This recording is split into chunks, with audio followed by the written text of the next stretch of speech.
라헬을 사랑한 야곱, 라헬을 사랑한 야곱이라는 제목으로 말씀을 상고합니다. 이제 야곱이 부엘세바라고 하는 가나안 땅 남쪽에서 이제 가나안 땅을 넘어서 저 북쪽에 지금 시리아 지역에 있는 이 하란, 밧단 아람이라고도 하는데 그곳으로 이제 올라갔습니다. 거기가 외갓집이고. 그런데 이 거리가 720km 정도 된다고 하니까 서울에서 부산이 400km 정도 조금 넘죠. 그러니까 거의 2배 가까이 거리니까 옛날에 걸어서 거기까지 가느라고 얼마나 고생했겠어요. 근데 결국 도착을 해서 그 외삼촌 라반의 집에 살게 됩니다. 그리고 야곱이 거기에 간 이유는 형 에서를 피해서 가기도 했지만 장가 가려고 한 거예요. 근데 그 집에 딸이 둘이 있었어요. 언니가 레아고 동생이 라헬이야. 근데 야곱은 동생 라헬을 사랑하게 됐고 그 이유로 인해서 이제 14년을 무료 봉사합니다. 라헬을 얻으려고. 본래는 7년이었지만 외삼촌에게 속아서 14년을 무료 봉사했어요.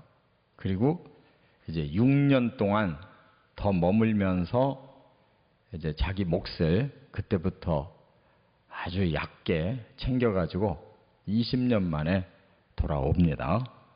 근데 이 모든 과정의 핵심이 이렇게 고난의 세월을 또 20년 살게 된 이유가 사랑 때문에, 라헬을 사랑한 이유로 이렇게 오랜 세월 그에게 생각지 못한 삶이 엮어집니다. 그래서 한꺼번에 두 아내를 얻게 되고 또 그 여종들을 또 경쟁적으로 주어서 4사람의 여인을 통해서 12명의 아들을 낳아요. 그런데 야곱의 마음에는 이 라헬 한 사람밖에 없었어요. 그러나 그 상황 속에서 그렇게 일들이 엮어져 갑니다. 그런데 하나님의 생각은 또 전혀 달라요. 이 12아들 중에 라헬이 낳은 아들이 저 밑에 막내로 둘이 있어요. 요셉과 베냐민. 그런데 하나님은 라헬의 아들들 중에서 선택하지 않으셨어요.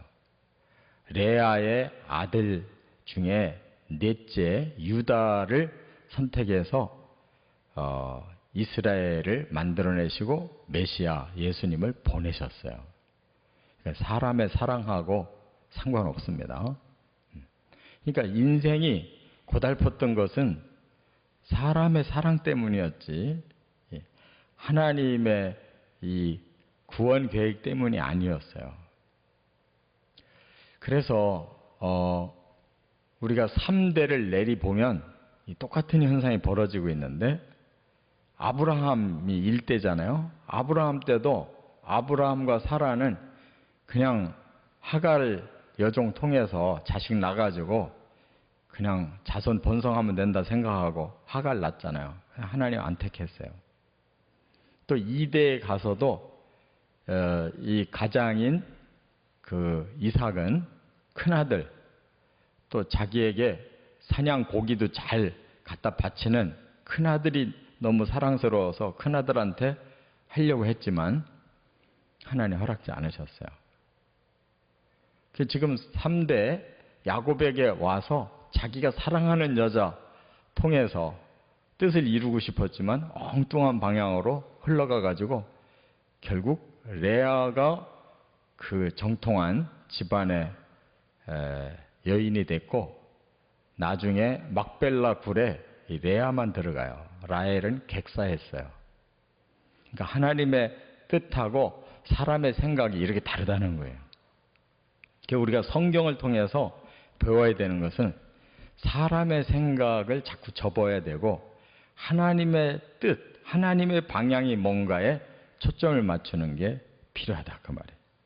그래서 오늘은 이제 그 야곱이 사랑한 그 라헬에 대한 얘기로 쭉 진행이 되는 거예요. 세 가지를 나눌 수가 있는. 첫째는 1절부터 14절에 보면 라헬과의 만남입니다. 그러니까 지금 외갓집에 도착해가지고 처음 만난 사람이 라헬이에요. 거기에서 벌써 야곱이 마음이 꽂힌 거예요. 첫 번 만난 라헬을 통해서. 그 만남도 우물가의 만남입니다. 참 신기하죠. 엘리에셀 그 이삭 아버지를 리브가와 만나게 한 장소도 우물가에서. 또 모세도 십보라를 만날 때 우물가에서 만나고. 왜 그랬냐면 거기가 다 목축업을 하는 지역이기 때문에 이 광야에서 물이 제일 필요한 거예요. 목축하는 사람들이 우물이 있는 근처에서 포진하고 있다가 때 되면 다 우물에 모여서 물을 한꺼번에 먹이는 거예요. 그러니까 이 야곱이 너무 잘 알아요. 자기도 목축업을 하는 사람이기 때문에 사람 만나려면 바로 우물가로 가야 된다는 거 알고 거기 가서 이제 물어본 거예요. 이 라반의 집안에 내가 왔는데 그 집에 아무개들을 아느냐 하니까 다 목자들이 안다는 거예요. 라헬도 양떼를 몰고 좀 있으면 올 거다. 근데 정말로 라헬이 온 거예요. 그런 걸 봐서는 레아는 좀 다소곳하고 소극적인 여자고 라헬은 아주 적극적인 여자예요. 아버지의 양떼를 자기가 데리고 다닐 정도로 목축업에 젊은 처녀가 일찌감치 나선 거예요. 그러니까 그만큼 적극적인 여자였어요. 그래서 라헬이 그 야곱을 만나서 아버지 집으로 데리고 가서 이제 그 집안에 살게 된 것입니다. 이와 같이 만남은 중요한 그런 인생의 그 한 축을 이루게 돼요. 두 사람의 만남이 결국 그들의 인생을 이렇게 만들어가게 됩니다. 두 번째, 15절부터 20절까지 보면 라헬과의 결혼 약속이 나와요. 지금 두 여자가 있는데 어떻든 이 집안의 여자와 결혼을 해야 돼요. 근데 야곱은 마음이 라헬에게 가는 거예요. 왜냐? 여기 보니까 레아는 시력이 약하다라고 소개를 했고 라헬은 곱고 아리따웠다 이렇게 소개를 했어요.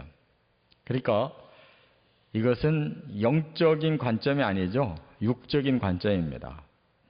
레아는 매력이 없는 거예요. 레아는 매력이 없어요. 총기가 없는 거예요. 그런데 라헬은 너무 예쁘고 남자의 눈에 확 들어오는 매력이 있는 여자였어요. 그러니까 야곱은 그냥 말할 것도 없이 예쁜 여자를 선택한 겁니다. 이것이 하나님의 생각과 다르다는 거죠. 이와 같이 야곱은 그냥 사랑에 빠져요. 그래서 그 집에 간 지 한 달 만에 이제 외삼촌이 말합니다. 네가 여기 와서 이제 계속 살려면 뭔가 서로 간에 합당한 조건을 맺어야 될 거 아니냐. 그러니까 네가 여기서 일을 하면 내가 품삯을 얼마나 주면 되겠냐 이렇게 물어본 거예요. 그랬더니 야곱이 품삯은 그만두고 내가 라헬을 아내로 얻고 싶으니까 내가 7년 동안 봉사하겠습니다.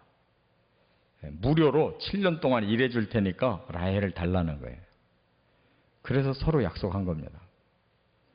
그리고 7년이 수일같이 지나갔다 그랬으니까 야곱은 7년 동안 이 여자를 얻기 위해서 죽으라고 일한 거예요. 다 사랑 때문이죠.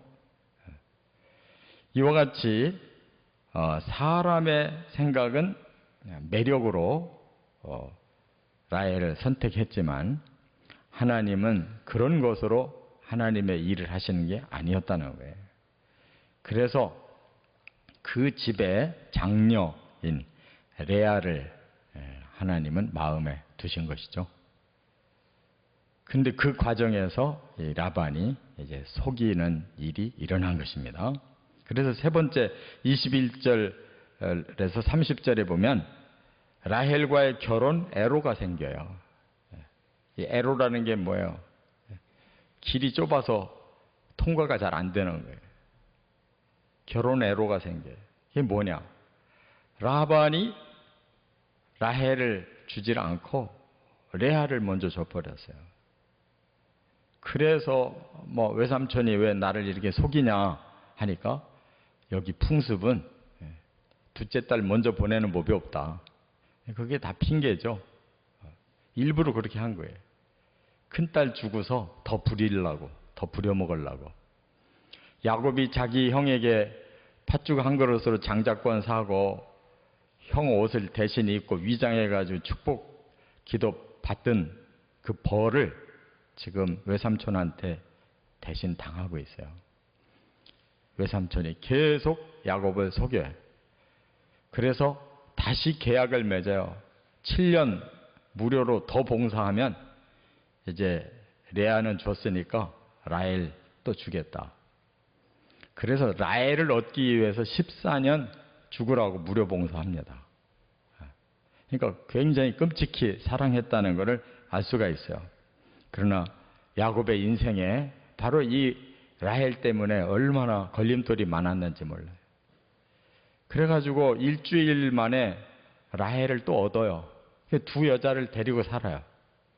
근데 아기를 낳는데 레아만 계속 낳는 거예요. 넷을 낳아요. 라헬은 애를 못 낳아요. 그러니까 라헬이 자기 여종을 야곱에게 줘가지고 애들을 낳는 거예요. 그러니까 또 레아는 또 거기에 질세라 자기 여종을 또 야곱에게 줘가지고 또 애를 낳는 거예요.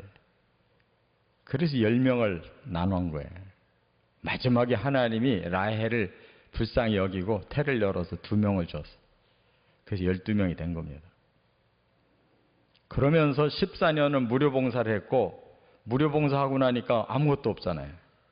그래서 그때서 이제 야곱이 이제 다시 라반하고 계약을 맺어가지고 아주 또 얕게 그렇게 6년 동안 목축을 해가지고 벌어서 그래서 돌아오는 거예요. 돌아올 때도 막 도망 왔습니다.